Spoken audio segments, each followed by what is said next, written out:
வணக்கம். All India radio Chennai.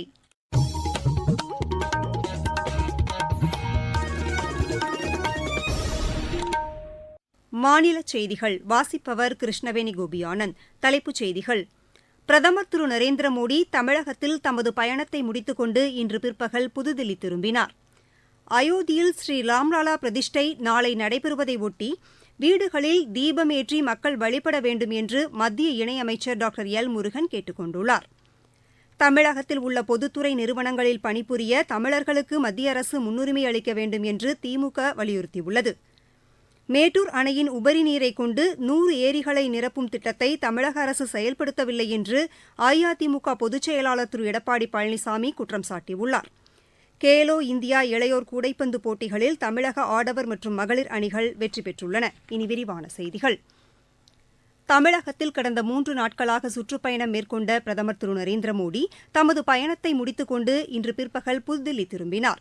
கடந்த 19ஆம் தேதி தமிழகம் வந்த பிரதமர் திருச்சி மாவட்டம் ஸ்ரீரங்கம் ஸ்ரீ ரங்கநாத சுவாமி திருக்கோவில், ராமேஸ்வரம் ஸ்ரீ ராமநாத சுவாமி கோவில் உள்ளிட்ட இடங்களில் புனித நீராடி வழிபாடு செய்தார். இன்று காலை ராமேஸ்வரம் அரிச்சல் முனையை பார்வையிட்ட பிரதமர் அசோகஸ்தூபிக்கு மலர் தூவி மரியாதை செலுத்தினார். பின்னர் அங்கு வைக்கப்பட்டிருந்த தொலைநோக்கி மூலம் ராமர் பாலத்தை அவர் பார்வையிட்டார். இதனைத் தொடர்ந்து அருள்மிகு கோதண்டராமசுவாமி திருக்கோவிலில் சாமி தரிசனம் செய்து சிறப்பு பூஜையில் பங்கேற்றார். பின்னர் ராமேஸ்வரத்திலிருந்து ஹெலிகாப்டர் மூலம் மதுரை விமான நிலையம் சென்ற பிரதமர் அங்கிருந்து புதுதில்லி புறப்பட்டுச் சென்றார். அயோத்தியாவில் ஸ்ரீ ராம்லாலா பிரதிஷ்டை நாளை நடைபெறுவதை ஒட்டி விரிவான பாதுகாப்பு ஏற்பாடுகள் செய்யப்பட்டுள்ளன. அயோத்தியா நகரமே விழாக்கோலம் பூண்டிருப்பதாக எமது செய்தியாளர் தெரிவிக்கிறார். இந்த விழாவை ஒட்டி நாடு முழுவதும் உள்ள மத்திய அரசு அலுவலகங்களுக்கு நாளை பிற்பகல் 2:30 மணி வரை விடுமுறை அறிவிக்கப்பட்டுள்ளது. பல்வேறு மாநில அரசுகளும் விடுமுறை அறிவித்துள்ளன. மக்களின் எண்ணங்களை பூர்த்தி செய்யும் வகையில் தமிழக அரசும் நாளை விடுமுறை அறிவிக்க வேண்டும் என்று மத்திய இணையமைச்சர் திரு எல் முருகன் கேட்டுக் கொண்டுள்ளார். ஸ்ரீ ராம்லாலா பிரதிஷ்டை நாளை நடைபெறுவதை ஒட்டி வீடுகளில் தீபமேற்றி மக்கள் வழிபட வேண்டும் என்று அவர் கூறினார். மதுரை அருள்மிகு மீனாட்சியம்மன் கோவிலில் பிஜேபி தொண்டர்களுடன் இணைந்து தூய்மைப் பணிகளை மேற்கொண்ட பின்னர் செய்தியாளர்களிடம் பேசிய திரு எல் முருகன் இதனை தெரிவித்தார். நாளைக்கு அயோத்தியில ராமர் கோயில் கும்பாபிஷேகம் நடைபெற இருக்கிறது. இதற்கு ஏற்கனவே அயோத்தியிலிருந்து அந்த அர்ச்சனையானது இந்தியா முழுவதும் ஒவ்வொரு வீட்டுக்குமே கொடுக்கப்பட்டிருக்கிறது. ஏன்னா ஒவ்வொருத்தரும் அங்கே போக முடியாதுன்னு தமிழ்நாட்டில் கூட எல்லா இடங்களும் கொடுத்து கிட்டத்தட்ட 1 கோடி வீடுகளுக்கு அந்த அச்சதையானது சென்று சேர்ந்திருக்கிறது. அவர்களுடைய வீட்டில் வைத்து நாளைக்கு விளக்கேற்றி அந்த தீபாவளியை அங்கே கும்பாபிஷேகம் நடக்கின்ற நாளைக்கு எல்லா வீடுகள்லையுமே இந்த விளக்கேற்றி அதை வரவேற்கும் விதமாக தீபாவளி கொண்டாட இருக்கிறார்கள். நம்முடைய மாண்புமிகு பாரத பிரதமர் திரு நரேந்திர மோடிஜி அவர்கள் 11 நாட்கள் கடினமாக விரதம் இருந்து ராமாயணம் சம்பந்தமான அனைத்து பகுதிகளுக்குமே சென்று நாளைக்கு அங்க போக இருக்கிறார். இந்த அயோத்தியில ராமர் கோயில் கும்பாபிஷேகத்தை முன்னிட்டு தமிழகத்தில் இருக்கிற அனைத்து கோயில்களிலுமே கோயில்களை தூய்மைப்படுத்தும் பணியானது நடந்து கொண்டிருக்கிறது. ஸ்ரீ ராம்லாலா பிரதிஷ்டை விழாவை ஒட்டி சேலத்தைச் சேர்ந்த மாணவர்கள் ஸ்ரீராமர் ஓவியத்தை வரைந்துள்ளனர். பொதுமக்களின் கவனத்தை ஈர்க்கும் வகையில் மாணவர்கள் பக்தி உணர்வோடு இந்த ஓவியங்களை படைத்திருப்பது தெளிவாக புரிகிறது என்று எமது செய்தியாளர் தெரிவிக்கிறார். 50க்கும் மேற்பட்ட மாணவ மாணவியர் இதில் பங்கேற்றனர். ஸ்ரீராமபிரான் ஓவியத்தை வரைவதன் மூலம் மாணவ மாணவியருக்கு மன அமைதி கிடைப்பதாக கூறுகிறார் ஓவிய ஆசிரியர் திருமதி திலகவதி. குழந்தைங்களுக்கு ஒவ்வொருத்தருக்கும் ஒவ்வொரு சாமி ரொம்ப பிடிக்கும். இந்த ராமர் கொடுத்த உடனே எல்லாருமே எக்ஸைட் ஆகி பண்ணது எனக்கு ரொம்ப சந்தோஷமாக இருந்தது. அதே மாதிரி அவங்களுக்கு எல்லாருக்குமே ஸ்ரீராமரோட பிளெஸ்ஸிங்ஸ் வரணும் அப்படிங்கிற ஒரு பிளானில் தான் இந்த ஒர்க்கே நான் ஸ்டார்ட் பண்ணேன். அயோத்திக்கு சென்று ஸ்ரீராமரை தரிசிக்க முடியவில்லை எனினும் அவரின் ஓவியத்தை வரைந்தது மனதிற்கு மகிழ்ச்சி அளிப்பதாக மாணவ மாணவியர் தெரிவித்தனர். ரொம்ப ஹாப்பியாக ஃபீல் பண்ணுறேன். ஆஸ் அ டிவோட்டி நான் ராமருக்கு அந்த ட்ராயிங் பண்ணதுக்கும் நான் இப்போ ரொம்ப பிளெஸ்டாக ஃபீல் பண்ணுறேன். என்னால் போக முடியலைனாலும் எனக்கு ரொம்ப ஹாப்பியாக இருக்குது பண்ணதுக்கு. இப்போது அயோத்தி ராமர் பெயிண்டிங் நாங்கள் பண்ணிகிட்டு இருக்கோம். இது பண்ணும்போது எனக்கு ரொம்ப சாட்டிஸ்ஃபேக்ஷனாக இருக்குது. எங்களால் இப்போது எக்ஸாம்ஸ் எல்லாம் நிறைய இருக்கிறதால என்னால் அயோத்தி வரைக்கும் போக முடியல. எனக்கு ராமர்னால் ரொம்ப பிடிக்கும். நான் ஒரு டிவோட்டியாக இருக்கிறேன். இது நாங்கள் பெயிண்டிங் ஃபுல்லாக பண்ணி முடிச்சிட்டோம். இதுக்கு எங்கள் பேரண்ட்ஸும் ஃபுல் சப்போர்ட் பண்ணாங்க. நீங்கள் கேட்டுக்கொண்டிருப்பது ஆல் இண்டியா ரேடியோவின் மாநில செய்தி அறிக்கை. यही समय है, सही समय. இதுதான் வேளை, சரியான வேளை. ஒவ்வொரு தேசத்தின் வளர்ச்சி பயணத்தின் போதும் தேசம் முன்வந்து புதிய உறுதிப்பாடுகளோடு முன்னேற்ற பாதையிலே பயணிக்கக்கூடிய அற்புதமான ஒரு வேளையும் பிறக்கும். புதிய பாரதத்தின் துவக்கத்தின் இது அமுத காலம்.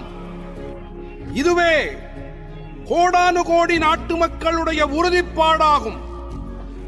அமுத காலம் 25 ஆண்டுகளுக்கு ஆனது. ஆனால் நாம் நம்முடைய லட்சியங்களை அடைவதற்காக இப்போதிலிருந்தே முனைப்புடன் செயல்பட வேண்டும். भारत को गढ़ने का यही समय है.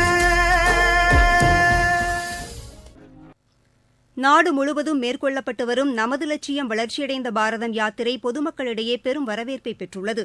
மத்திய அரசின் திட்டங்கள் குறித்து விழிப்புணர்வை ஏற்படுத்துவதோடு விடுபட்ட பயனாளிகளுக்கு திட்டங்கள் சென்றடைவதை உறுதி செய்யும் நோக்கில் இந்த யாத்திரை நடத்தப்பட்டு வருகிறது. தூத்துக்குடி மாவட்டம் ஆழ்வார் திருநகரி ஒன்றியத்தில் உள்ள சேர்ந்தபூமங்கலம் கிராமத்தில் இந்திய வேளாண் ஆராய்ச்சி மையத்தின் விஞ்ஞானி திரு தாமோதரன் தலைமையில் நடைபெற்ற விழிப்புணர்வு பேரணியில் செல்வமகள் சேமிப்பு திட்டம், ஆயுஷ்மான் மருத்துவ காப்பீடு, வேளாண் மேம்பாட்டு பணிகள் குறித்து விளக்கப்பட்டது.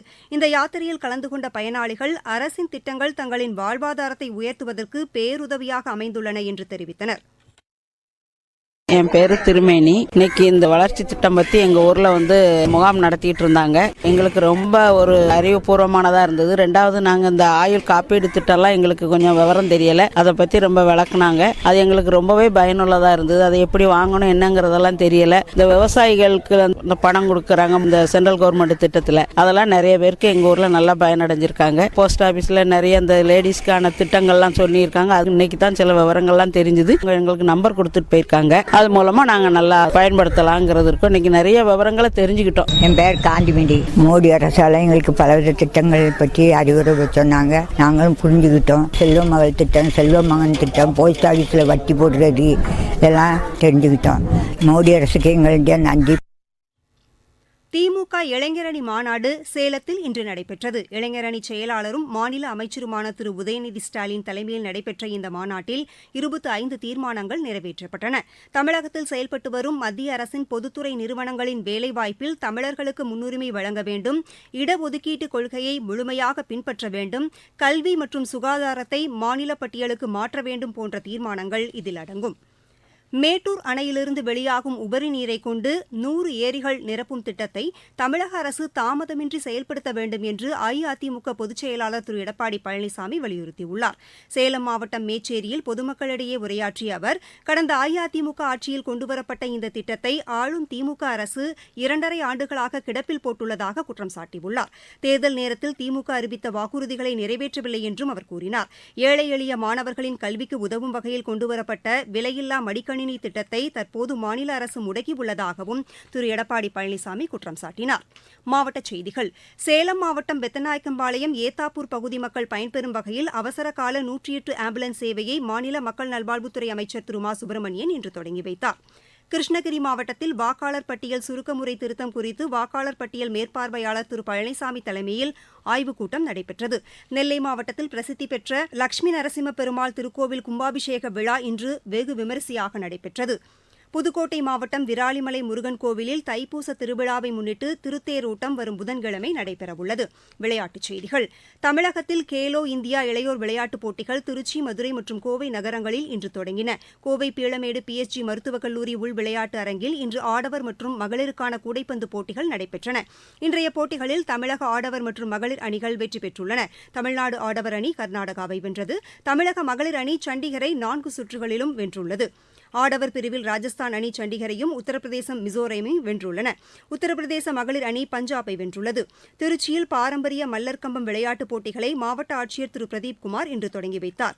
மதுரையில் கட்கா மற்றும் கொக்கோ விளையாட்டுப் போட்டிகளை மாவட்ட ஆட்சியர் திருமதி சங்கீதா இன்று தொடங்கி வைத்தார். மீண்டும் தலைப்புச் செய்திகள்.